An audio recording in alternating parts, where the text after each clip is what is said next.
Heemingamin, let's play. We start our story on a dark, stormy night. I look at my departed Pokemon. Honestly, I'd want to trade it, but connecting to the internet takes a grave amount of time. My Pokemon are hurt. I use a Hyper Potion or two, even though a Super Potion is more than suffice. I mean, I'm going to be going to Super Potions anyway. I mean, it's not like Anubis and Nessie were hurt that bad. But I decided to check out what was considered to be a rumor. A haunted house where apparently some grisly murders took place 30 years ago. I'm not one to put much stock in... Oh wait, I realized I was in a new area. Route 14. No, okay, no I wasn't. But I'm about to go into a new area. Which means I get to catch Pokemon. The foreboding trees looked like hands gripping me. Kind of like that Snow White movie, you know the one I talk about anyway. So, there's a ranger just minding her own business. And I stepped into the grass, eventually to meet, greeted by a spooky Pokemon. So spooky. Before I knew it, it was on me, a Scorpy. A Pokemon that I'm actually quite fond of. But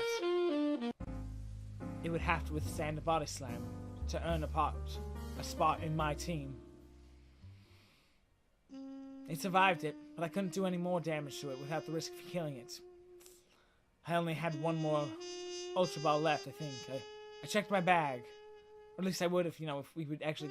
I checked my bag, seeing my odds of catching it. I only had one Ultra Ball left, but I had to take the chance. I threw it.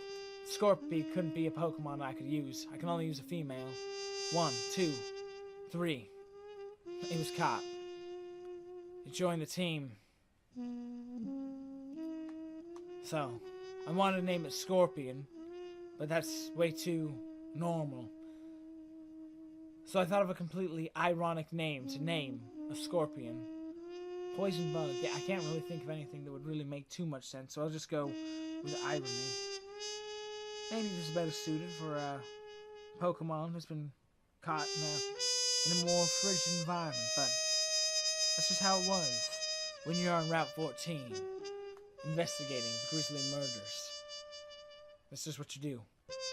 I would know, because I'm a detective.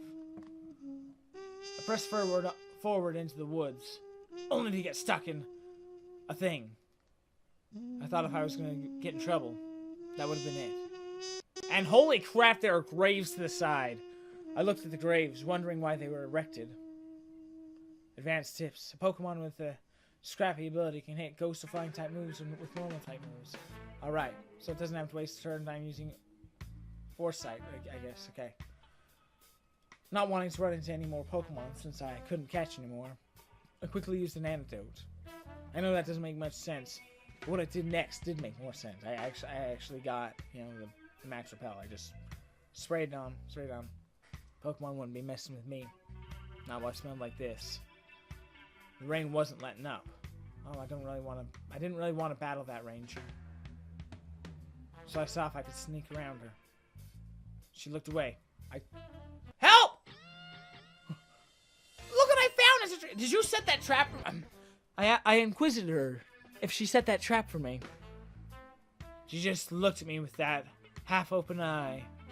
As if to say, are you serious? I assured her that I indeed was effing serious.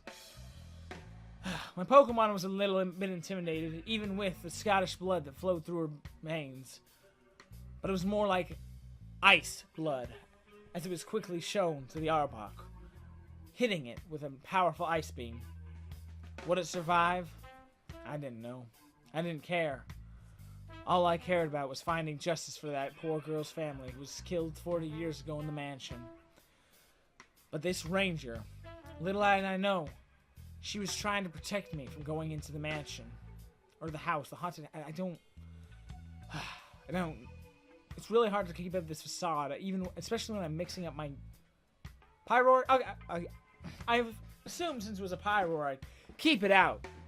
It sounded similar to, oh no, that's my friend informed me that she had indeed seen a shiny of that Pokemon, which is a shame because that's a freaking cool Pokemon. However, when she had got to 1 HP with False Swipe, it used Takedown and killed itself. She spent 2 hours looking for it. Never was able to find it again. Keep your eyes peeled. You never know what you're going to find. Such a great advice never been given to me. Because I was going to the haunted place, so naturally, I wasn't going to believe my eyes when I saw it. A man without a head. It was a head without a man. Think about it. Kind of makes sense. I sunk into the bog. I didn't want to die here. Not like this. Could I sneak past this ranger, though? There were gonna be 3 points of contact. Crap. Nope. To feel shame is to be alive. I thought it's like, it's a shame to be alive, but I kind of thought his words were different than what he said. Made sense since his name was Nash. He sent out Goomy, one of the weaker designs of Generation 6. To be sure. I mean, it's crazy how much defense there is of Pokemon on the internet, like, honestly. But can we all agree that that looks freaking stupid? I asked an imaginary audience. Nice! I beamed as it used the water type attack on me. I won't have to be healing later because I have water absorb. I used Body Slam and it retorted with the exact same move. But mine was slightly better because, wait, I'm only 1 level higher. Why did that do so much extra damage? I responded by hitting it with a water attack, but it didn't have water absorb. And so it perished right there. He gave me some good advice. 1 critical power. I feel something awakening inside me. Okay, I'm sorry. I should have read that at first. That wasn't good advice. That was incredibly dumb. But I proceeded into the forest. Gosh dang it. Ooh, she looks kind of creepy. I've known forever, since my precious life, that we would meet today face off. I wondered what she meant by that. Oh! Hex Maniac! Try Normal Maniac! I didn't know why I kept Nessie in the first slot. You know? But I was lucky, because almost all the Pokemon I faced were really super effective against what I was facing off. Maybe I just liked listening to bagpipes. And oh, dang. I was disappointed that I didn't get hardly any experience from that. But decided to send out a ghost type. So I sent out my ghost type. We'd be super effective against each other. I knew that. But I think I assumed that I was fast enough to get the first strike in and strong enough to end the battle right there. Okay, it had higher speed than me, but you know, it only did 10 damage. I kind of chuckled and just brushed it off, but Haunter was down. I remembered fondly. Oh, she's scary, she's scary. I finally remembered how Haunter is my probably 2nd or 3rd favorite Pokemon.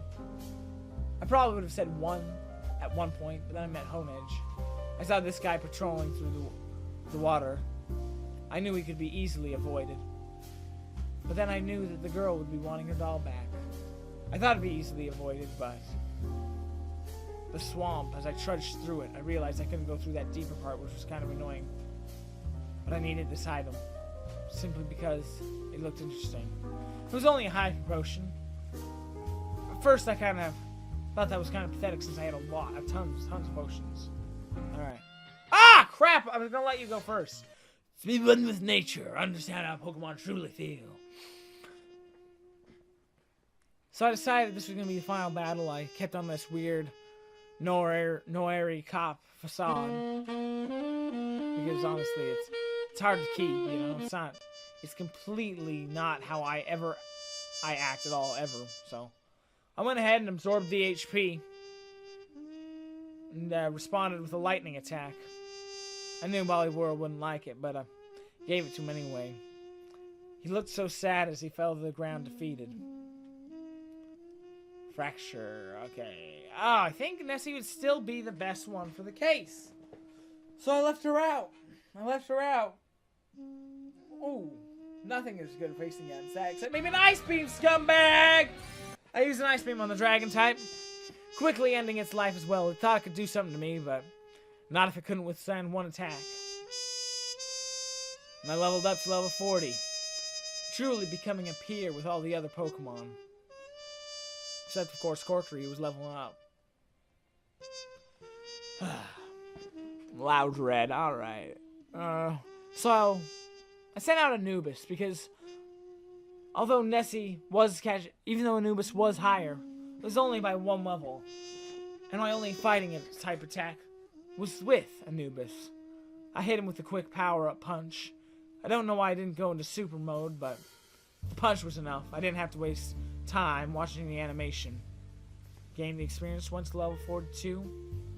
Chuckled a bit. Aura Sphere. 80. I decided to forget Swords Dance since Power Punch not only did damage, but, you know, it also raised the attack. And that's how it happened. You can go ahead and put that on your official report.